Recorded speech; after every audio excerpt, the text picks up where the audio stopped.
اس زبان سے ہو بیان مدح و شان اہل بیت، مدح گوئے مصطفیٰ ہے مدح خوان اہل بیت۔ ان کے گھر میں بے اجازت جبرائیل آتے نہیں، قدر والے جانتے ہیں عز و شان اہل بیت۔ بے ادب گستاخ فرقے کو سنا دے اے حسن، یوں کہا کرتے ہیں سنی داستان اہل بیت۔ سبحان اللہ۔ عزیزان مکرم، آج ہمیں کربلا والوں کا تذکرہ کرنا ہے۔ آج ہمیں ان اہل بیت اطہار کا تذکرہ کرنا ہے جن کا صدقہ اللہ کی بارگاہ میں وقت کے بڑے بڑے اولیاء کرام کتب و افضال پیش کرتے رہے۔ حضرت سیدنا شیخ سعدی رحمۃ اللہ تعالی علیہ نے اللہ کی بارگاہ میں یہ دعا کی تھی، الہی بحق بنی فاطمہ کے بر قول ایما کنم خاتمہ۔ اے اللہ، حضرت فاطمہ کی اولاد کے صدقے میں میرا خاتمہ ایمان پر فرما دے۔ اولاد فاطمہ کا صدقہ دے کر اللہ کے ولی اللہ کی بارگاہ میں دعا کرتے ہیں، اللہ فاطمہ کی اولاد کے صدقے میں ہمیں تو ایمان پر موت نصیب فرما دے۔ اگر دعوتم رد کنی ور قبول منو دست و دامان آل رسول۔ اے اللہ، میرے دامن میں اور کچھ ہے نہیں، بس اتنا ہے کہ تو نے اولاد رسول کا دامن میرے ہاتھوں میں عطا فرمایا۔ اور یہ اولاد فاطمہ اور اولاد رسول ہیں کون؟ سیدنا غوث اعظم دستگیر رضی اللہ تعالیٰ، یہ ہے اولاد رسول۔ حضرت خواجہ معین الدین چشتی اجمیری رضی اللہ تعالیٰ عنہ، یہ ہے اولاد فاطمہ۔ حضرت داتا گنج بخش رحمۃ اللہ تعالیٰ علیہ، یہ ہے اولاد فاطمہ۔ حضرت امام حسن و حسین، حضرت امام زین العابدین، یہ سب کے سب اولاد فاطمہ، اولاد رسول اور سادات کرام ہیں۔ حضرت ابو ذر غفاری رضی اللہ تعالیٰ عنہ نے خانہ کعبہ کا دروازہ پکڑ کر کے کہا کہ اللہ کے رسول علیہ الصلوۃ والسلام نے ارشاد فرمایا کہ میری اہل بیت کی مثال حضرت نوح علیہ السلام کی کشتی کی طرح ہے، جو بھی اس میں سوار ہو جائے گا وہ نجات پا جائے گا۔ آپ کو معلوم ہوگا کہ جب حضرت نوح علیہ السلام کی قوم پر طوفان آیا تھا تو تقریباً 80 مسلمان جو کشتی کے اندر سوار ہو گئے تھے وہی بچ گئے تھے، باقی سب کے سب پوری کائنات کے انسان ڈوب کر کے ہلاک ہو گئے تھے۔ تو میرے آقا نے فرمایا کہ آج بھی اگر کوئی نجات چاہتا ہے، اگر کوئی جنت میں جانا چاہتا ہے تو اس کا ایک ہی راستہ ہے، نوح علیہ السلام کی کشتی کی طرح میری اہل بیت ہے، جو بھی ان کا دامن پکڑ لے گا وہ جنت کے اندر داخل ہوگا۔ اور جب اللہ تبارک و تعالیٰ نے یہ آیت کریمہ نازل فرمائی، ان اللہ و ملائکتہ یصلون علی النبی یا ایھا الذین آمنوا صلوا علیہ وسلموا تسلیما، جب یہ آیت کریمہ اتری تو اس آیت کریمہ میں اللہ تبارک و تعالیٰ نے اپنے نبی پر صلاۃ اور سلام دو چیزیں پڑھنے کا حکم دیا۔ صحابہ کرام نے پوچھا، یا رسول اللہ تعالیٰ نے ہمیں صلاۃ پڑھنے کا حکم دیا آپ پر اور سلام پڑھنے کا حکم دیا، سلام تو ہم کو معلوم ہے کہ اس طرح پڑھا جاتا ہے، السلام علیک ایھا النبی ورحمۃ اللہ وبرکاتہ، لیکن یا رسول اللہ آپ کی بارگاہ میں ہم صلاۃ کیسے پڑھیں؟ سلام پڑھنے کا طریقہ تو معلوم ہے لیکن صلاۃ پڑھنے کا طریقہ معلوم نہیں۔ میرے آقا صلی اللہ تعالیٰ علیہ وسلم نے صلاۃ پڑھنے کا طریقہ بتایا اور فرمایا اگر مجھ پہ صلاۃ پڑھنا ہو تو اس طرح پڑھا کرو، اللہم صلی علی سیدنا محمد وعلی آل سیدنا محمد کما صلیت علی سیدنا ابراہیم وعلی آل سیدنا ابراہیم انک حمید مجید۔ یعنی میرے آقا علیہ السلام نے فرمایا مجھ پر صلاۃ پڑھنے کا طریقہ یہ ہے کہ اس طرح پڑھو، اے اللہ ہمارے سردار محمد پر صلاۃ بھیج اور ہمارے نبی کی آل پر صلاۃ بھیج۔ اسی لیے امام شافعی علیہ الرحمٰن نے فرمایا کہ اے آل رسول آپ کی عظمتوں پہ ہم قربان کہ اللہ تبارک و تعالیٰ نے آپ کی محبت کو ہمارے اوپر فرض کر دیا اور اس وقت تک ہماری نماز مکمل نہیں ہو جاتی جب تک ہم آپ پر نماز کے اندر درود و سلام نہ بھیج دیا کرے۔ اس اہل بیت کا تذکرہ آج ہم کرنے جا رہے ہیں جن کا ذکر نمازوں کے اندر بھی کیا جاتا ہے۔ ہم اس وقت تک نماز کے اندر سلام نہیں پھیل سکتے جب تک کہ نبی اور آل نبی کے اوپر درود و سلام نہ بھیج دیا کرے۔ حضرت اسامہ رضی اللہ تعالیٰ عنہ کا بیان ہے کہ ایک بار میں اپنے کسی کام سے اللہ کے رسول صلی اللہ تعالیٰ علیہ وسلم کی بارگاہ کے اندر حاضر ہوا۔ میں نے دروازہ کھٹکھٹایا، میرے آقا تشریف لائے، آپ چادر اوڑھے ہوئے تھے۔ میں نے اپنی ضرورت کو آقا کی بارگاہ میں جب پیش کر دیا اور جب ضرورت سے فارغ ہو گیا، میں نے کیا دیکھا کہ اللہ کے رسول علیہ السلام کے جسم پر جو چادر ہے وہ چادر تھوڑی ابری ہوئی ہے۔ مجھے ایسا لگا کہ چادر کے اندر کچھ سامان ہے، کوئی چیز ہے۔ میں نے عرض کیا یا رسول اللہ، یہ آپ کی چادر کے اندر کیا چیز ہے؟ میرے آقا صلی اللہ تعالی علیہ وسلم نے اپنی چادر کو ہٹا دیا اور چادر کو ہٹا کر کے فرمایا ایک طرف حسن ہے اور دوسری طرف حسین ہے۔ میرے آقا علیہ السلام حسن اور حسین کو اپنی چادر کے اندر سمیٹ کر کے دروازے پر تشریف لائے اور حضرت اسامہ کے سامنے میرے آقا علیہ السلام نے ارشاد فرمایا اور اللہ کی بارگاہ میں دعا فرمائی، اے اللہ میں حسن اور حسین سے پیار کرتا ہوں، اے اللہ تو بھی حسن اور حسین کو سے محبت فرما۔ اس کے بعد میں میرے آقا نے دعا فرمائی، اے اللہ جو بھی حسن اور حسین سے پیار کرے تو اسے بھی اپنی بارگاہ کے اندر محبوب فرما لے۔ اللہ اکبر۔ آج اگر ہم اپنے اعمال کو دیکھیں تو اپنے اعمال کے اعتبار سے ہم اللہ کی بارگاہ میں محبوب ہونے کے لائق نہیں ہے۔ نہ تو ہماری نمازیں ایسی ہیں، نہ ہماری عبادتیں ایسی ہیں، نہ ہماری ریاضتیں ایسی ہیں، نہ ہمارے روزے اور حج ایسے ہیں کہ ہم اللہ کی بارگاہ کے اندر مقبول ہو سکے۔ ہماری عبادتوں پہ تو ہمیں بھروسہ نہیں ہے، لیکن جب اللہ کے رسول علیہ الصلوۃ والسلام نے اللہ کی بارگاہ میں دعا فرما دی، اے اللہ جو حسن اور حسین سے پیار کرے تو اسے اپنا محبوب بنا لے۔ اور اللہ کا شکر ہے ہمیں حضرت امام حسن سے بھی پیار ہے اور حضرت امام حسین سے بھی پیار ہے، اور میرے آقا جو دعا فرما دے وہ دعا رد نہیں ہوتی۔ تو جب ہم نے امام حسن اور حسین سے پیار کر لیا تو ہمارے دل نے یہ آواز دی کہ اللہ تبارک و تعالیٰ نے ہمیں حسن اور حسین کے پیار کے صدقے کے اندر اپنی بارگاہ کے اندر محبوب فرما لیا ہے۔ تو اعمال پہ تو بھروسہ نہیں، امام حسن اور حسین کی محبت پہ ہمیں پورا یقین اور بھروسہ ہے۔ اسی لیے میرے آقا علیہ الصلوۃ والسلام نے فرمایا تھا جو حسن سے پیار کرے گا، جو حسین سے پیار کرے گا، جو علی سے پیار کرے گا، جو فاطمہ سے پیار کرے گا، وہ کل قیامت کے دن جنت کے اندر میرے ساتھ میں ہوگا۔ اللہ اکبر۔ یہ اتنی بڑی بشارت ہے۔ یہ جو محرم کا 10 روزہ پروگرام ہم منعقد کرتے ہیں یہ صرف رسمی پروگرام نہیں ہے، یہ صرف وقت گزاری کا پروگرام نہیں ہے، یہ جنت کا ٹکٹ حاصل کرنے والا پروگرام ہے۔ اور میں یہ بات اپنی طرف سے نہیں کہتا، جب میرے آقا نے کہہ دیا جو سب سے بڑے سچے ہیں، میرے آقا نے کہا کہ ان چاروں سے پیار کرے گا وہ کل قیامت کے دن جنت کے اندر میرے ساتھ میں ہوگا۔ لیکن شرط ہے ایمان کے اوپر موت نصیب ہونا۔ اگر ایمان پہ موت آ گئی اور حسن اور حسین کا پیار دل میں موجود ہے تو انشاءاللہ کل قیامت کے دن ہمیں اللہ تبارک و تعالیٰ ان اہل بیت کے صدقے کے اندر جنت کے اندر مقام عطا فرما دے گا۔ عزیزان مکرم، آج ہم جن اہل بیت کا تذکرہ کر رہے ہیں، خراسان کا ایک بادشاہ جب دنیا سے انتقال کر گیا، موت کے بعد میں اسے کسی نے خواب میں دیکھا کہ جنت کے باغوں میں ٹہل رہا ہے۔ لوگوں نے کہا بادشاہ اتنا نیک تو نہیں تھا، تجھے جنت کے اندر یہ مقام کیسے مل گیا؟ اس نے کہا کہ جب میں نے حضرت امام حسین کا کربلا کا واقعہ پڑھا تو میرے دل کے اندر یہ امنگ پیدا ہوئی، کاش اس زمانے میں بھی موجود ہوتا، میں بھی کربلا میں جاتا اور امام حسین کی خدمت کرتا۔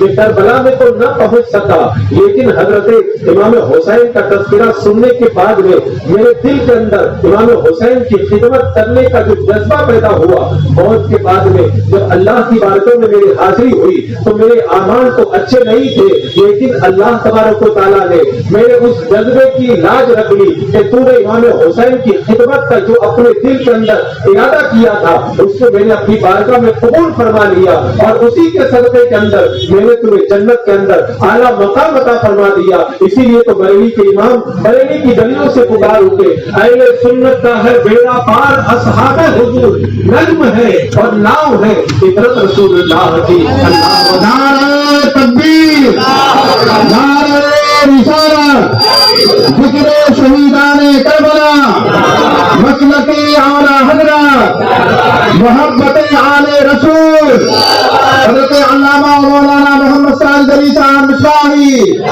نعرہ تکبیر، نعرہ رسالت۔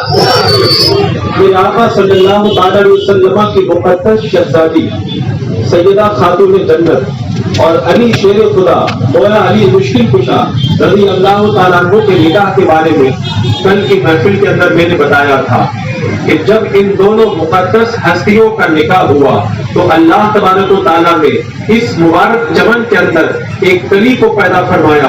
ہجری 3 ہے، ہجرت کا 3را سال چل رہا ہے، رمضان المبارک کا مہینہ ہے، 15واں روزہ ہے، حضرت سیدہ فاطمہ الزہرا رضی اللہ تعالی عنہا کے مقدس چمن سے ایک کلی کھلتی ہے۔ میرے آقا صلی اللہ تعالی علیہ وسلم کو اطلاع دی جاتی ہے آج فاطمہ کے چمن کے اندر ایک کلی اور ایک پھول کھلا ہے۔ میرے آقا صلی اللہ تعالی علیہ وسلم اپنی بیٹی فاطمہ کے مکان پہ تشریف لاتے ہیں۔ حضرت اسما کا بیان میں نے کل آپ کو بتایا تھا کہ جب یہ مقدس شہزادہ پیدا ہوا تھا، حضرت اسما کہتی ہے میں پاس میں موجود تھی، میں دیکھ کر کے حیران رہ گئی۔ بچے جب پیدا ہوتے ہیں تو عورت کو ناپاکی کا خون آیا کرتا ہے، لیکن سیدہ خاتون جنت کے گھر میں بچہ پیدا ہوا لیکن ناپاکی کا کوئی خون نہیں آیا، اس لیے کہ اطباء بیان کرتے ہیں، ڈاکٹر بیان کرتے ہیں کہ جو عورت کو بچہ پیدا ہوتا ہے تو اس وقت جو خون آتا ہے وہ ناپاکی کا خون ہوا کرتا ہے۔ تو یہ خون کس کو آئے گا؟ جس کے اندر کوئی ایسی چیز ہوگی، اور اللہ کے رسول کا گھرانہ تو پاک صاف ہے، ستھرا ہے، اور ستھرے گھرانے کے اندر ناپاکی نہیں آیا کرتی ہے، کیونکہ سیدہ خاتون جنت کے بارے میں میرے آقا نے فرمایا تھا میری بیٹی فاطمہ پاک ہے اور پاک کرنے والی ہے، تو ہے اہل نور تیرا سب گھرانہ نور کا۔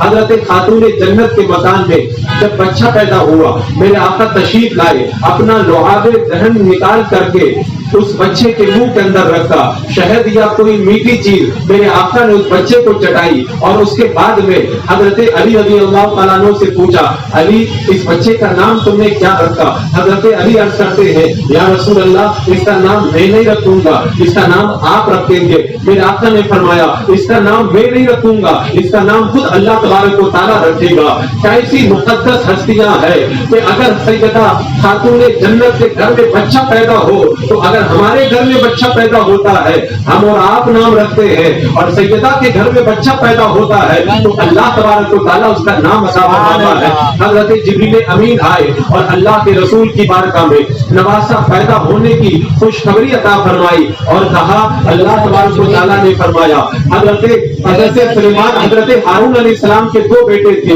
ایک کا نام شبر تھا، شبر کا عربی زبان میں معنی ہوتا ہے حسن، آپ کے نواسے کا نام آپ حسن رکھ دے۔ میرے آقا صلی اللہ تعالی علیہ وسلم نے اس بچے کا نام حسن رکھ دیا۔ حسن یہ عربی زبان کا لفظ ہے، اس کا آپ ترجمہ کریں گے تو ڈکشنری کے اندر اس کا معنی آتا ہے حسین و جمیل خوبصورت۔ حضرت امام حسن کا نام حسن رکھا گیا، یہ صرف نام نہیں تھا، حقیقت کے اندر حضرت امام حسن اتنے زیادہ خوبصورت تھے کہ بیان کرتے ہیں صحابہ کرام حضرت امام حسن کو دیکھتے تھے تو اللہ کے رسول کا چہرہ نگاہوں کے اندر آ جاتا تھا۔ جب میرے آقا علیہ السلام کا وصال ہوا، حضرت ابوبکر صدیق کا زمانہ آیا، حضرت ابوبکر صدیق حضرت علی کے ساتھ میں عصر کی نماز کے بعد میں ایک جگہ تشریف لے جا رہے ہیں۔ حضرت امام حسن چھوٹے تھے، راستے کے اندر کھیل رہے تھے، حضرت ابوبکر صدیق نے دیکھا، آگے بڑھے اور اس امام حسن رضی اللہ تعالیٰ عنہ کو اٹھا کر کے اپنی گود میں لے لیا، اور گود میں لینے کے بعد میں کہا کہ اے علی حسن کا چہرہ تو اللہ کے رسول علیہ السلام سے بالکل ملتا ہوا نظر آتا ہے، اے علی اس میں تمہارا نقشہ نہیں، اس میں تو اللہ کے رسول کا نقشہ نظر آتا ہے۔ تو میرے آقا نے جو حسن نام رکھا وہ حسن نام ایسا نام تھا، روایتوں میں آتا ہے عورتیں تمنا کرتی کہ کاش حضرت امام حسن کے ساتھ میں ہمارا نکاح ہو جائے۔ یہی وجہ ہے کہ حضرت امام حسن نے دسیوں درجنوں کی تعداد میں نکاح فرمائے۔ عورتیں چند دن تک آپ کے ساتھ میں رہتی تھی، اس کے بعد میں آپ طلاق دے دیتے تھے، کیونکہ ہر عورت کی تمنا تھی کچھ دن حضرت امام حسن کے ساتھ میں رہنے کا موقع مل جائے۔ میرے آقا صلی اللہ تعالی علیہ وسلم نے حسن نام رکھا۔ 7واں دن ہوا، میرے آقا تشریف لائے اور 2 مہینوں کو ذبح کیا۔ اپنے نواسے کا میرے آقا نے عقیقہ فرمایا۔ سر کے بال اتروائے، وزن کروایا اور اتنی چاندی کو غریبوں کے اندر صدقہ فرمایا۔ اب میرے آقا صلی اللہ تعالیٰ علیہ وسلم کا طریقہ یہ ہے کہ اللہ کے رسول علیہ الصلوۃ والسلام روزانہ حضرت فاطمہ کے گھر پہ جاتے اور حضرت امام حسن کو دیکھتے، اور ایک دن جب کچھ دن کے بعد میں میرے آقا علیہ الصلوۃ والسلام کی چچی حضرت ام الفضل میرے آقا علیہ السلام کی بارگاہ میں آئی اور آنے کے بعد میں عرض کیا، یا رسول اللہ، آج رات میں میں نے ایک بڑا ڈراؤنا خواب دیکھا ہے۔ میرے آقا نے فرمایا، بیان کرو تم نے کیا خواب دیکھا ہے؟ حضرت سیدتنا ام الفضل عرض کرتی ہے، یا رسول اللہ، خواب ایسا ہے اس کو بیان کرنے کی میرے اندر ہمت نہیں ہے۔ میرے آقا نے فرمایا، اے ام الفضل، اپنا خواب تم بیان کرو، اللہ نے چاہا تو خواب تمہارا اچھا ہوگا۔ حضرت ام الفضل عرض کرتی ہے، یا رسول اللہ، آج رات میں نے خواب میں دیکھا کہ آپ کے جسم کا ایک ٹکڑا کاٹ کر کے میری گود کے اندر رکھ دیا گیا۔ میرے آقا نے فرمایا، میری چچی، تمہارا خواب بڑا پیارا ہے۔ حضرت ام الفضل عرض کرتی ہے، رسول اللہ، خواب کیسے پیارا ہے؟ میرے آقا نے فرمایا، اس خواب کی تعبیر یہ ہے کہ فاطمہ میرے جگر کا ٹکڑا ہے اور میرا ٹکڑا کاٹ کے تمہاری گود میں رکھا گیا۔ اس کا مطلب یہ ہے کہ فاطمہ کے گھر پہ ایک بچہ پیدا ہوگا اور وہ بچہ تمہاری گود کے اندر دیا جائے گا۔ اللہ کے رسول علیہ السلام نے جیسا فرمایا تھا ویسا ہی ہوا۔ پچھلے رمضان کی 15 تاریخ کو حضرت امام حسن پیدا ہوئے تھے اور سن ہجری 4 کے اندر جب شعبان المعظم کا مہینہ آیا اور شعبان کی 5 تاریخ تھی، حضرت فاطمہ کے گھر پہ ایک بچہ اور پیدا ہوا۔ میرے آقا کو خوشخبری دی گئی، میرے آقا تشریف لائے اور پوچھا، علی، اس کا کیا نام رکھا؟ حضرت علی نے کہا، یا رسول اللہ، اس کا نام آپ رکھیں گے۔ میرے آقا نے فرمایا، ہارون علیہ السلام کے 2 بیٹے تھے، ایک کا نام شفر، دوسرے کا نام شبیر۔ شفر کا معنی ہوتا ہے حسن اور شبیر کا معنی ہوتا ہے حسین۔ ایک کا نام میں نے حسن رکھا اور دوسرے کا نام میں حسین رکھتا ہوں۔ روایتوں میں آتا ہے حضرت امام حسن اور امام حسین سے پہلے پوری دنیا کے اندر کسی ماں اور کسی باپ نے اپنے بیٹے کا نام حسن اور حسین نہیں رکھا تھا۔ ایسا لگتا ہے کہ اللہ تبارک و تعالیٰ نے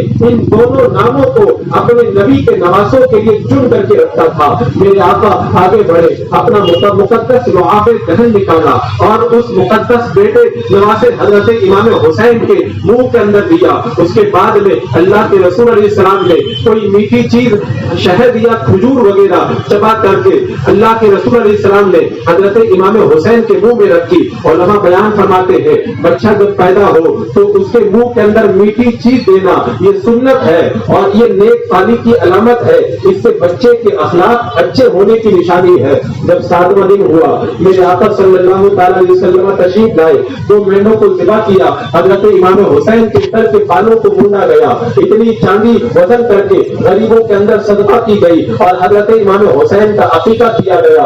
عزیزان مکرم، یہ دونوں شہزادے جب حضرت سیدتنا فاطمہ کے گھر پہ پیدا ہوئے تو میرے آقا صلی اللہ تعالیٰ علیہ وسلم روزانہ ان شہزادوں کو دیکھنے کے لیے جایا کرتے تھے، اور بچے جب روتے تھے میرے آقا سیدہ فاطمہ سے فرماتے تھے، اے فاطمہ، ان کو رونے نہ دیا کرو، ان کے رونے سے مجھے تکلیف ہوتی ہے۔ میرے آقا علیہ السلام نے فرمایا تھا، حسن اور حسین جنتی جوانوں کے سردار ہے۔ میرے آقا ان کو سونگا کرتے تھے۔ ایک صحابی نے کہا، یا رسول اللہ، آپ اپنے نواسوں کو سونگتے ہیں؟ میرے آقا نے فرمایا، میرے نواسے جنت کے پھول ہے، ان سے جنت کی خوشبو آتی ہے۔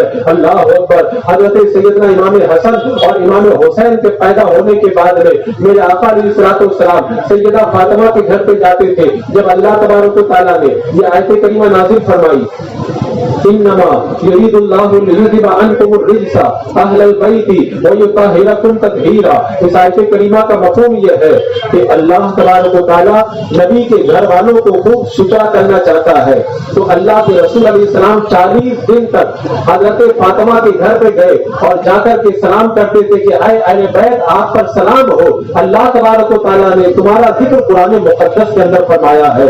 حضرت امام حسن اور حسین پرورش پانے لگے۔ جب جب دونوں کچھ بڑے ہو گئے ایک دن میں آقا صلی اللہ تعالیٰ علیہ وسلم حضرت فاطمہ کے گھر پہ گئے. حضرت امام حسن اور حسین کچھ بڑے ہو چکے تھے.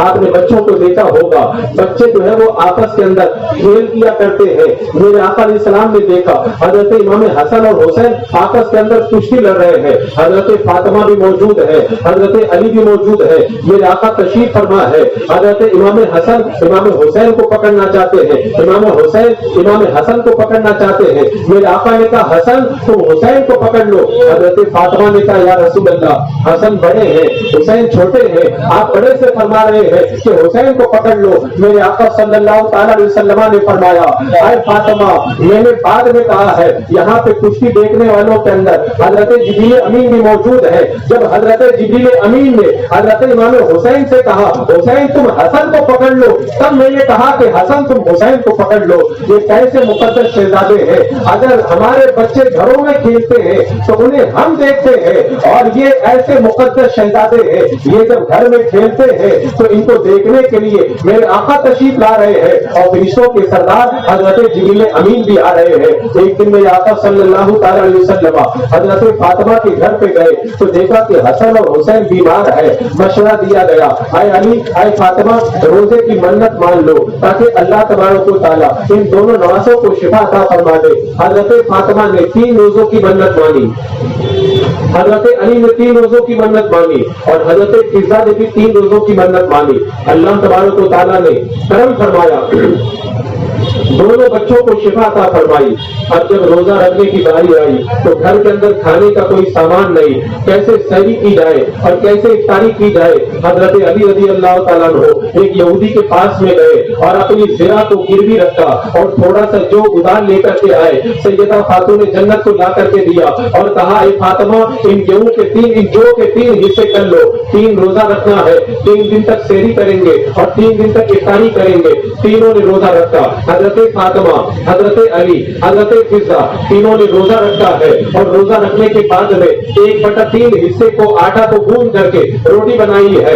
افطاری کا وقت آیا, اپنے سامنے رکھ لیا. جو ہی افطاری کا وقت قریب آیا دروازے کے اوپر ایک مسکین نے آ کر کے آواز دی میں ایک مسکین ہوں, اے نبی کے گھر والوں مجھے کھانے کے لیے کچھ دے دو. پورا سارا کھانا اٹھا کر کے اس مسکین کے حوالے کر دیا, پانی پی کر کے افطاری کر لی. دوسرا دن آیا پھر 1/3 حصے کو بنایا, سحری کی, اور جب پورا دن گزر گیا شام کا وقت آیا, روزے کا وقت ہوا. افطاری کے وقت میں دروازے پہ ایک یتیم آیا, کہا نبی کے گھر والوں میں ایک یتیم ہوں مجھے کھانے کے لیے کچھ دے دو. تو پورا کا پورا کھانا اٹھا کر کے دے دیا, پانی پی کر کے افطاری کر لی. اب تھوڑا سا حصہ بچ گیا تھا, تیسرے دن روزہ رکھا. افطاری کے وقت میں جب بیٹھے ہیں اور افطاری کا وقت جب قریب آیا تو دروازے پہ آ کر کے ایک قیدی نے ندا دی, اے نبی کے گھر والوں میں ایک قیدی ہوں مجھے کھانے کے لیے کچھ دے دو. پورا کھانا اٹھا کر کے دے دیا. اور نبی کے گھر والوں پر بھوک کی وجہ سے کمزوری کے آثار ہے.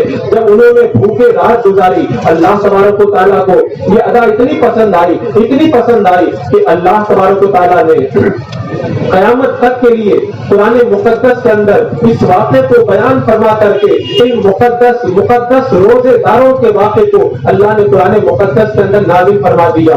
آیت کریمہ نازل ہوئی وَيُطْعِمُونَ الطَّعَامَ عَلَىٰ حُبِّهِ مِسْكِينًا وَيَتِيمًا وَأَسِيرًا. اللہ نے فرمایا کہ نبی کے گھر والوں کی شان تو یہ ہے کہ خود بھوکے رہ جاتے ہیں اور نبی کے گھر والے یتیم کو کھانا دے دیتے ہیں, مسکین کو کھانا دے دیتے ہیں اور قیدی کو کھانا دے دیتے ہیں.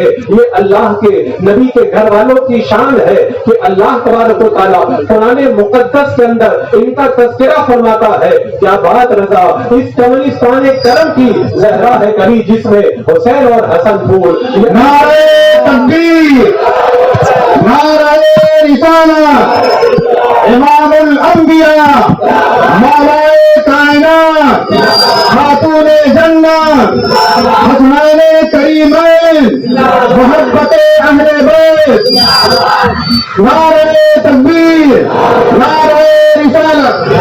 جانے مکرم حضرت امام حسن اور حسین کی عظمت کو سمجھنا ہو تو دیکھو نجران کے عیسائیوں کا ایک وقت میرے آقا کی بارگاہ میں آیا اور آنے کے بعد میں انہوں نے کہا ہم آپ سے مناظرہ کرنا چاہتے ہیں. میرے آقا صلی اللہ تعالی علیہ وسلم نے فرمایا کیا مناظرہ کرنا چاہتے ہو؟ انہوں نے کہا کہ ہم یہ کہتے ہیں کہ حضرت عیسیٰ علیہ السلام اللہ کے بیٹے ہیں اور آپ کہتے ہو کہ اللہ کے بندے ہیں. ہمیں آپ یہ بتائیے کیا کوئی اللہ کا ایسا بھی بندہ ہے جو بغیر باپ کے پیدا ہوا ہو؟ یعنی ان کے کہنے کا مطلب یہ تھا کہ حضرت عیسیٰ علیہ السلام جب بغیر باپ کے پیدا ہوئے ہیں تو جو بغیر باپ کے پیدا ہوتا ہے وہ بیٹا ہوتا ہے خدا کا، وہ خدا کا بندہ نہیں ہوا کرتا ہے. اللہ کے رسول صلی اللہ تعالی علیہ وسلم نے ارشاد فرمایا حضرت آدم علیہ السلام کو بغیر ماں اور بغیر باپ کے پیدا ہوئے ہیں. اگر حضرت عیسیٰ علیہ السلام بغیر باپ کے پیدا ہونے کی وجہ سے خدا کے بندے تم کہتے نہیں ہو سکتے تو پھر حضرت آدم علیہ السلام کو بغیر ماں باپ کے پیدا ہوئے ہیں وہ خدا کے بندے کیسے ہو گئے؟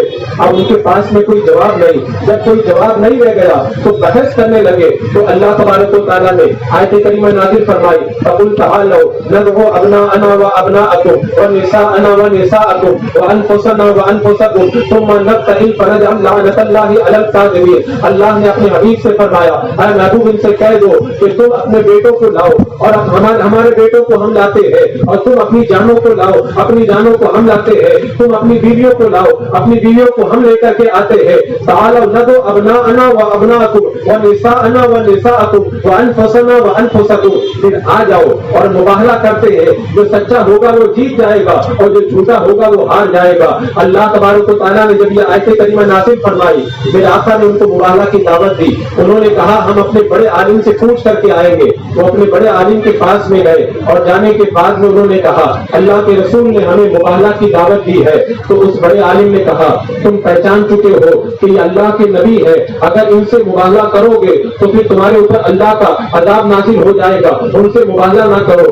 دوسرا دن ہوا میرے آقا صلی اللہ تعالی علیہ وسلم حضرت علی، حضرت فاطمہ اور حضرت امام حسن اور حسین کو لے کر کے سامنے سے آ رہے ہیں. ادھر سے عیسائیوں کا وقت آ رہا ہے. اب مباہلہ کا وقت قریب ہوا. جب راہبوں کے بڑے پادری نے اللہ کے رسول علیہ السلام کو دیکھا، حضرت امام حسن اور حسین کو دیکھا اور حضرت علی اور فاطمہ کو دیکھا، میرے آقا حضرت فاطمہ حسن اور حسین سے فرما رہے تھے میں دعا کروں گا تم لوگ آمین کہنا. تو پادری کہنے لگا کہ اگر اس نبی نے دعا کر دی اور اہل بیت نے آمین کہہ دی تو روئے زمین پر کوئی عیسائی باقی نہیں رہے گا. میرے آقا کی بارگاہ میں حاضر ہوئے اور حاضر ہو کر کے انہوں نے معافی مانگی اور مناظرہ کرنے سے انکار کر دیا، مباہلہ سے انکار کر دیا. تو اللہ کے رسول علیہ السلام نے فرمایا کہ عذاب قریب آ چکا تھا. اگر آج میں دعا کرتا حسنین کریمین اور اہل بیت آمین کہتے اور آج اگر مباہلہ ہو جاتا تو نجران کے جنگلوں میں آگ لگ جاتی. جتنے عیسائی ہیں یہ سب کے سب خنزیر اور بندر بنا دیے جاتے اور جلد ہی روئے زمین سے سارے عیسائیوں کا صفایا ہو جاتا. یہ عالم ہے حضرت امام حسن اور حسین کا. میرے آقا دعا کر دے حسنین اگر آمین کہہ دے تو اللہ تبارک و تعالیٰ روئے زمین سے عیسائیوں کا خاتمہ فرما دیتا ہے. یہ شان اللہ تبارک و تعالیٰ نے ان مقدس شہزادوں کو عطا فرمائی تھی. ایک دن میرے آقا صلی اللہ تعالیٰ علیہ وسلم منبر پر تشریف فرما ہے، خطبہ دے رہے ہیں. کبھی دیکھا کہ حضرت امام حسن اور حسین بچپن کے زمانے کے اندر لڑکھڑاتے ہوئے دور سے آ رہے ہیں. میرے آقا صلی اللہ تعالی علیہ وسلم نے جب حسن اور حسین کو دیکھا تو خطبہ دینا بند کر دیا. میرے آقا منبر سے اتر کر کے نیچے آئے، امام حسن اور حسین کو گود میں اٹھایا. اللہ کے رسول علیہ السلام نے ان مقدس شہزادوں کے لیے خطبہ ترک فرما دیا تھا. یہ شان ہے ان شہزادوں کی. میرے آقا علیہ السلام جب ان کو اپنے کندھوں پہ سوار کرتے تھے کسی نے کہہ دیا کہ سواری کی سواری کتنی اچھی ہے.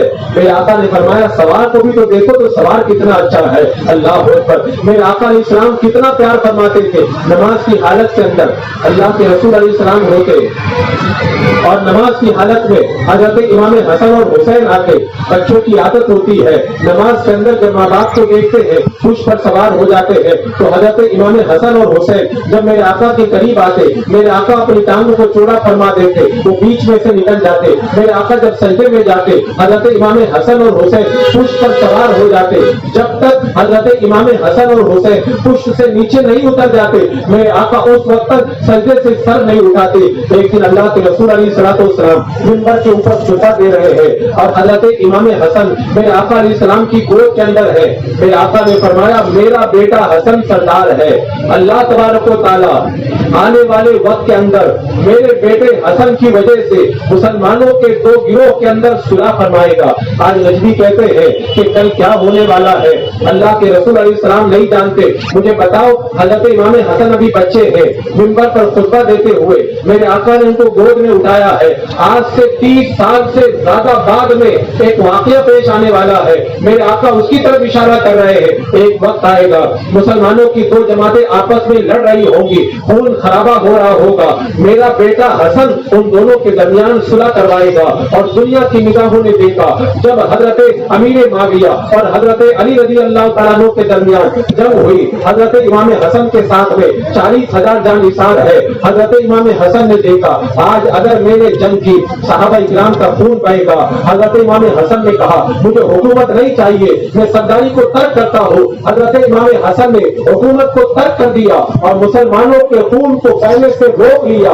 30 سال پہلے میرے آقا نے جو فرمایا تھا منبر پر بیٹھ کر کے 30 سال سے زیادہ عرصہ گزرنے کے بعد میں دنیا والوں کی نگاہوں نے دیکھ لیا، جیسا میرے آقا نے فرمایا تھا ویسا ہی ہو کر کے رہا۔ اسی لیے تو ہم کہتے ہیں کہ اہل سنت و جماعت کا یہی عقیدہ ہے، اور کوئی غیب کیا تم سے یہاں ہو بھلا، جب نہ خدا ہی چھپا تو پھر کروڑوں ضرور۔ نعرہ تکبیر، نعرہ رسالت، ذکر شہیدان کربلا، علم غیب مصطفیٰ، اختیارات مصطفیٰ، حسنان کریمین، سرداران جنت، حضرت علامہ مولانا محمد ساجد علی صاحب مصباحی، نعرہ تکبیر، نعرہ رسالت۔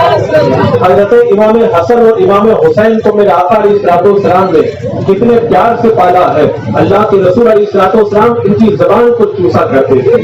اللہ اکبر، میرے آقا علیہ الصلوۃ والسلام نے حضرت امام حسین کی زبان کو چوسا تو اس کے اندر کتنا اثر پیدا ہو گیا، آپ اس کا اثر دیکھیں۔ اللہ کے رسول علیہ السلام کا مقدس دودھ لعاب ذہن اگر کنویں کے اندر ڈال دیا جائے اور کنویں کا پانی اگر کھارا ہو تو وہ میٹھا ہو جاتا ہے، پانی اگر کم ہو تو پانی زیادہ ہو جاتا ہے۔ جب امام حسین نے میرے آقا علیہ السلام کا لعاب ذہن چوس لیا تو اس کی برکت یہ ہوئی، حضرت امام حسین ایک موقع پر مدینہ سے چل کر کے مکہ جا رہے تھے، راستے کے اندر حضرت عبداللہ ابن موتی ملے اور انہوں نے آ کر کے مصافحہ کیا اور عرض کیا حضور یہاں پہ کنواں ہے، اس کے اندر پانی بہت کم ہے اور زیادہ میٹھا نہیں ہے، آپ برکت کی دعا فرما دیں، پانی زیادہ ہو جائے، میٹھا ہو جائے۔ امام حسین رضی اللہ تعالیٰ عنہ نے فرمایا پانی کا ایک ڈول نکال کر کے لایا جائے، پانی کا ڈول نکال کر کے لایا گیا۔ امام حسین نے ڈول سے تھوڑا سا پانی پیا اور اس کے اندر کلی فرمائی اور کلی فرمانے کے بعد میں اس کو کنویں کے اندر ڈال دیا۔ عبداللہ ابن موتی کا بیان ہے حضرت امام حسین کی مقدس کلی جب کنویں کے پانی کے اندر ڈالی گئی ہے تو اس کا اثر یہ ہو گیا،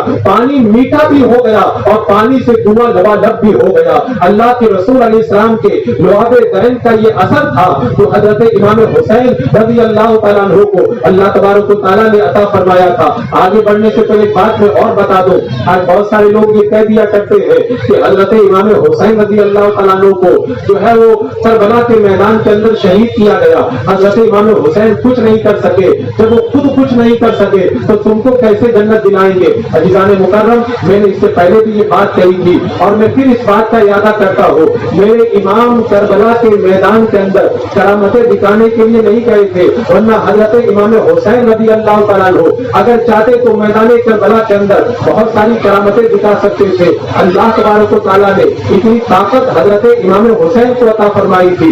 کربلا کا میدان ہے، حضرت امام حسین کے مقدس اہل بیت کے خیمے لگے ہوئے ہیں، خیموں کے چاروں طرف حضرت امام حسین نے آگ لگوا دی ہے تاکہ یزیدی خیموں لوگوں کے اوپر حملہ نہ کرنے پائے. تبھی ایک ظالم بدبخت مالک ابن عروہ نے کہا اے امام حسین تم نے تو دنیا ہی کے اندر اپنے لیے آگ کا انتظام کر لیا ہے. حضرت امام حسین رضی اللہ تعالیٰ عنہ نے جب اس بات کو سنا تو اللہ کی بارگاہ میں دعا فرمائی اے پروردگار عالم اس کو تو جہنم کی آگ سے پہلے دنیا کی آگ کے اندر مبتلا فرما دے. حضرت امام حسین نے دعا فرمائی ہے. وہ اپنے گھوڑے پر سوار تھا, اس کا گھوڑا بگڑ گیا اور اس کو لے کر کے بھاگا اور خندق کے چاروں طرف جو آگ لگ رہی تھی اس آگ کے اندر لے جا کر کے ڈال دیا.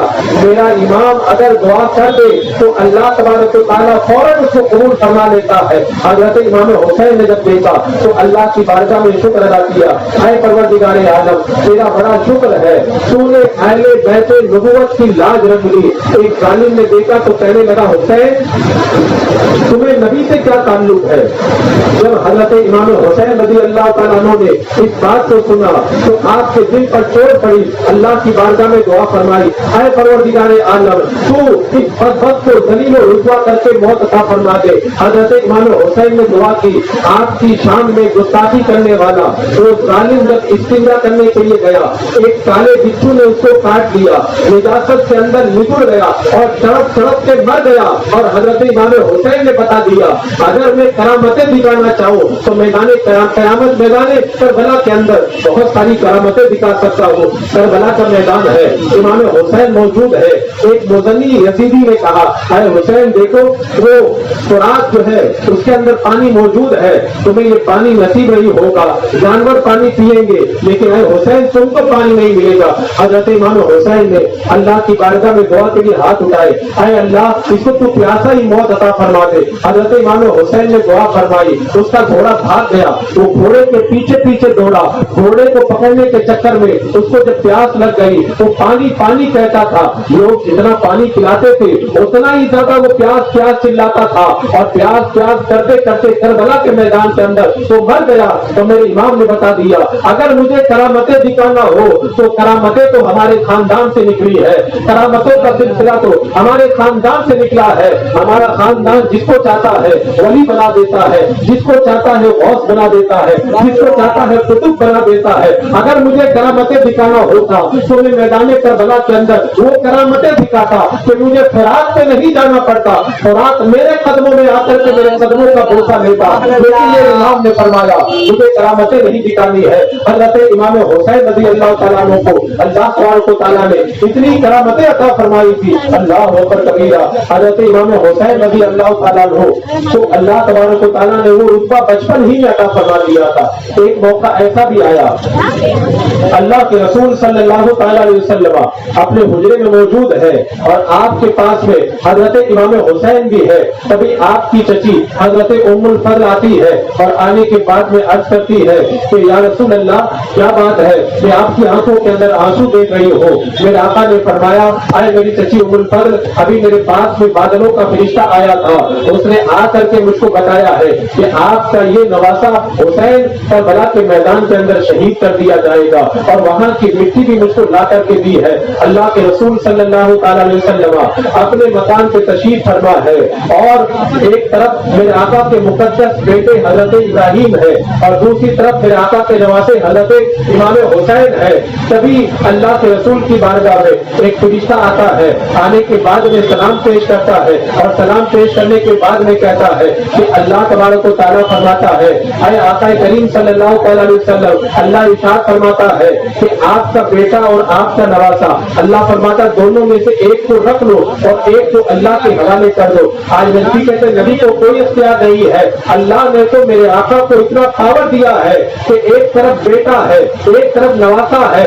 اللہ فرماتا محبوب اگر تم چاہو تو تمہارے بیٹے کا انتقال ہو جائے اور اگر تم چاہو تو تمہارے نواسے کا انتقال ہو جائے.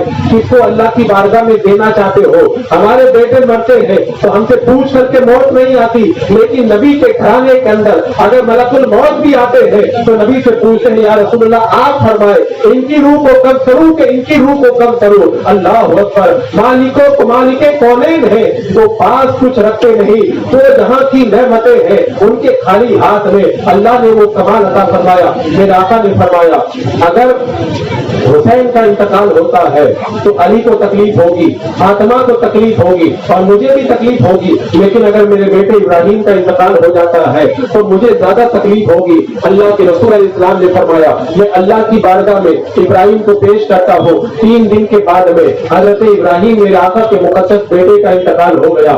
اب اس کے بعد میں حضرت امام حسین جب بھی میرے آقا کی بارگاہ میں آتے تھے تو میرے آقا فرماتے حسین تم تو وہ ہو کہ جن پر میں نے اپنے بیٹے کو قربان کر دیا ہے، اور میرے آقا صلی اللہ علیہ وسلم نے پہلے ہی بتا دیا تھا کہ میرا نوازا حسین کربلا کے میدان کے اندر شہید کیا جائے گا، اور فرشتے نے میرے آقا کو مٹی لا کر کے دی تھی کہ یہ مٹی جس دن خون میں بدل جائے گی سمجھ جانا آپ کا نوازا حسین شہید کر دیا گیا ہے۔ میرے آقا علیہ السلام نے وہ مٹی حضرت ام سلمہ کو عطا فرمائی، کہا ام سلمہ اس مٹی کو سنبھال کے رکھ لو، جب میرا نوازا حسین کربلا کے میدان میں شہید ہوگا تو یہ مٹی خون کے اندر تبدیل ہو جائے گی۔ حضرت ام سلمہ کا بیان ہے جب کربلا کے میدان میں حضرت امام حسین کی شہادت ہوئی ہے میں نے جا کر کے شیشی کو دیکھا تو شیشی کے اندر جو مٹی تھی وہ خون کے اندر تبدیل ہو چکی ہے۔ اللہ کے رسول علیہ السلام نے پہلے ہی بتا دیا تھا کہ میرا نوازا شہید ہونے والا ہے۔ جب حضرت آقا کریم صلی اللہ تعالی علیہ وسلم کا وصال ہوا، حضرت ابوبکر صدیق، حضرت عمر فاروق اور حضرت عثمان غنی کے بعد میں حضرت علی کی خلافت آئی۔ حضرت علی کے زمانے کے اندر خارجیوں نے حضرت علی کو تنگ کیا۔ ایک دن اللہ کی بارگاہ میں حضرت علی نے دعا فرمائی، اللہ کی بارگاہ میں دعا فرمائی، اے اللہ لوگوں نے مجھ پر بڑا ظلم کیا ہے۔ رات میں سوئے، خواب میں اللہ کے رسول تشریف لائے، میرے آقا کی بارگاہ میں عرض کرتے ہیں یا رسول اللہ آپ کی امت نے مجھے بہت ستایا ہے۔ میرے آقا نے فرمایا علی دعا کرو۔ حضرت علی نے دعا کی اللہ مجھے ان سے بہتر لوگوں میں پہنچا دے۔ نیند کھل گئی، اٹھ کر کے فجر کی نماز کے لیے چلے۔ آپ کا طریقہ یہ تھا جب نماز کے لیے جاتے تھے تو سب کو جگاتے ہوئے جاتے تھے۔ جب نماز فجر کے لیے جگاتے ہوئے جا رہے تھے ابن ملجم بدبخت ایک جگہ چھپا ہوا تھا، وہ آگے بڑھا، آپ پر اس نے زخم تلواروں کے وار کیے، آپ کی داڑھی مبارک خون میں تر ہو گئی۔ آپ نے کہا فزت برب الکعبہ، رب کعبہ کی قسم میں کامیاب ہو گیا، اللہ نے مجھے شہادت کا رتبہ عطا فرما دیا۔ حضرت علی کی شہادت کے بعد میں حضرت امام حسن رضی اللہ تعالیٰ عنہ مسند خلافت پر بیٹھے اور ساری دنیا کے مسلمانوں کے امیر المومنین بن گئے، لیکن حضرت حسن رضی اللہ تعالیٰ عنہ کو لوگوں نے جب ظلم و ستم کیا اور آپ نے دیکھا کہ اگر میں خلافت پر رہا تو مسلمانوں کا خون بہے گا، آپ نے خلافت کو ترک کر دیا اور اللہ کی راہ کے اندر عبادت کے اندر مصروف ہو گئے۔ لیکن ظالموں کو حضرت امام حسن کا چین سے رہنا گوارا نہیں ہوا۔ حضرت امام حسن کو 7 مرتبہ زہر دیا گیا۔ پہلی مرتبہ حضرت امام حسن کو جو ہے کھجور کے اندر زہر ملا کر کے دیا گیا۔ حضرت امام حسن نے کھجوروں کو کھایا، رات بھر تڑپتے رہے، صبح کا وقت ہوا، میرے آقا کی بارگاہ میں پہنچے تو دعا کی، اللہ کے رسول کا کرم ہوا، زہر کا اثر اتر گیا، شفا یاب ہو گئے۔ دوسری مرتبہ شہد کے اندر زہر ملا کر کے دیا، پھر رات بھر تڑپتے رہے، صبح کا وقت ہوا، میرے آقا کی بارگاہ میں پہنچے اور پہنچنے کے بعد میں دعا کی، اللہ نے شفا عطا فرما دی۔ حضرت امام حسن سوئے، رات میں خواب میں دیکھا پیشانی کے اوپر قل اللہ شریف لکھا ہوا ہے۔ اہل بیت کو بتایا آج رات میں میں نے خواب دیکھا ہے، میری پیشانی کے اوپر قل اللہ شریف لکھا ہوا ہے۔ سب اہل بیت نے کہا بڑا اچھا خواب ہے۔ حضرت سعید ابن مسیب کو بتایا گیا، حضرت امام حسن نے خواب میں دیکھا ہے پیشانی پر قل اللہ شریف لکھا ہوا ہے۔ حضرت سعید ابن مسیب نے کہا اس خواب کا مطلب یہ ہے کہ حضرت امام حسن رضی اللہ تعالیٰ عنہ جلدی ہی شہید کر دیے جائیں گے۔ 6 مرتبہ آپ کو زہر دیا گیا، 6 مرتبہ جب بھی زہر کا اثر ہوتا میرے آقا کی بارگاہ میں پہنچتے دعا کرتے، اللہ تبارک و تعالیٰ اپنے حبیب کے صدقے میں شفا عطا فرما دیتا۔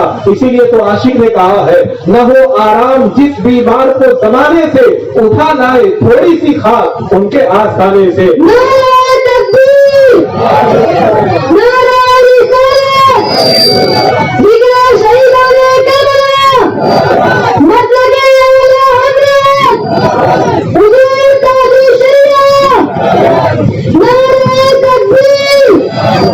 حضرت امام حسن رضی اللہ تعالیٰ عنہ کو 7ویں مرتبہ ہیرے کی کنی کاٹ کر کے پیس کر کے آپ کی پانی کی سرائی کے اندر ملا دیا گیا. حضرت امام حسن نے پانی کو پیا تو آنکھیں کٹ کٹ کر کے گرنے لگی. جب موت کا وقت قریب آیا حضرت امام حسین رضی اللہ تعالیٰ عنہ حضرت امام حسن کے پاس میں آئے اور آ کر کے کہا اے میرے بھائی کیا بات ہے, میں آپ کے چہرے پر پریشانی کے آثار دیکھ رہا ہوں. آپ تو نانا جان کی بارگاہ میں جا رہے ہیں, آپ تو امی جان سیدہ فاطمہ کی بارگاہ میں جا رہے ہیں, ابا جان حضرت علی سے ملنے جا رہے ہیں, آپ کے چہرے پہ پریشانی کے آثار کیوں نظر آ رہے ہیں؟ حضرت امام حسن نے کہا اے میرے بھائی میرے چہرے پر جو پریشانی کے آثار دیکھ رہے ہو اس کی وجہ یہ ہے اب میں ایک ایسی دنیا میں جا رہا ہوں جہاں پہ اس سے پہلے میں نہیں گیا ہوں, اب ایک ایسی بارگاہ میں جانے والا ہوں جہاں اس سے پہلے میں نہیں گیا ہوں. اے میرے بھائی حسین مجھے کچھ ایسے چہرے نظر آ رہے ہیں جو اس سے پہلے میں نے کبھی بھی نہیں دیکھے ہیں.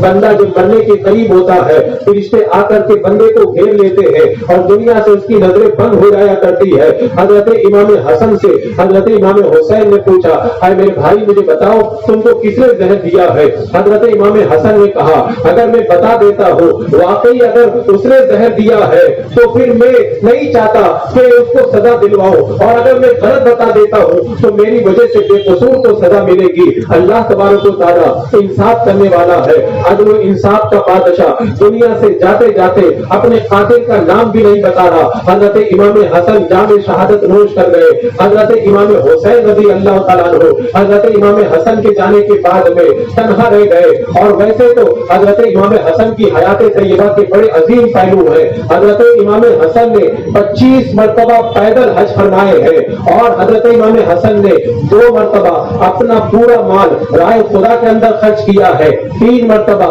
اپنا آدھا مال رائے خدا میں خرچ کیا ہے. ایک بندہ اللہ کی بارگاہ میں دعا کر رہا تھا اے پروردگار عالم میں قرض دار ہوں, 10,000 کا میرے اوپر قرضہ ہے, میرا قرضہ ادا کروا دے. حضرت امام حسن نے سنا, گھر پہ گئے اور 10,000 چاندی کے سکے لا کر کے اس کو دیے, کہا اپنا قرضہ تم ادا کر لو. حضرت امام حسن کی بارگاہ میں ایک بندہ آ کے کہتا ہے بہت پریشان ہوں, قرض میں ڈوب گیا ہوں, بڑی پریشانی ہے. حضرت امام حسن نے فرمایا 50,000 سونے کے سکے خادم کو فرمایا کہ آئے ہوئے رکھتے ہیں نذرانے میں, وہ لا کر کے اس کو دے دو. خادم نے 50,000 سونے کے سکے اس آنے والے غریب کو لا کر کے دے دیے. وہ غریب جب جانے لگا اس سے اٹھ نہیں رہا تھا, وہ مزدور کو لا کر کے لایا. حضرت امام حسن نے مزدور کی مزدوری بھی عطا فرمائی. خادم نے کہا حضور گھر پہ تو کھانے کے لیے پیسہ بھی نہیں بچا ہے, آپ نے پورا کا پورا دے دیا. فرمایا کہ اللہ تبارک و تعالیٰ بہت عطا فرمانے والا ہے. اللہ تبارک و تعالیٰ نے حضرت امام حسن کو اتنی عظمت عطا فرمائی تھی,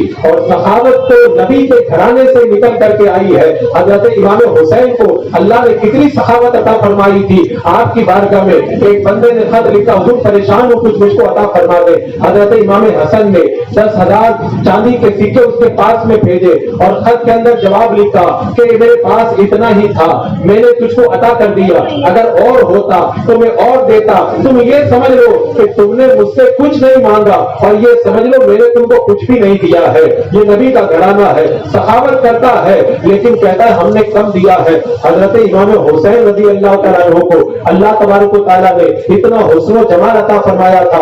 اندھیرا گھر ہوتا تھا, حضرت امام حسین جا کر کے جب اندھیرے گھر میں بیٹھ جاتے تھے تو آپ کے رخسار اور آپ کی پیشانی سے اتنا اجالا نکلتا تھا, پورا کا پورا گھر روشن ہو جایا کرتا تھا. حضرت امام حسین کو اللہ نے یہ سب کمالات بھی عطا فرمائے تھے, اور خودداری کا بڑا عظیم جذبہ اللہ نے آپ کو عطا فرمایا تھا. آپ کا خادم آپ کو وضو کرانے کے لیے لوٹا لے کر کے آیا, لوٹا اس کے ہاتھ سے گر گیا, آپ کو سر پہ چوٹ لگی. جب آپ نے نظر اٹھائی خادم نے کہا والکاظمین الغیظ, غصہ کو پی جانے والے. آپ نے فرمایا میں غصہ پی گیا. اس نے کہا لوگوں کو معاف کرنے والے, والعافین عن الناس, فرمایا میں نے تجھے معاف کر دیا. واللہ یحب المحسنین, اللہ احسان کرنے والوں کو پسند فرماتا ہے. حضرت امام حسین نے کہا جا میں نے تجھ پر احسان کیا اور میں نے تجھ کو آزاد کر دیا ہے. اللہ اکبر. حضرت امام حسین کی بارگاہ میں ایک باندی آئی اور اس نے گلدستہ پیش کیا. حضرت امام حسین رضی اللہ تعالیٰ عنہ نے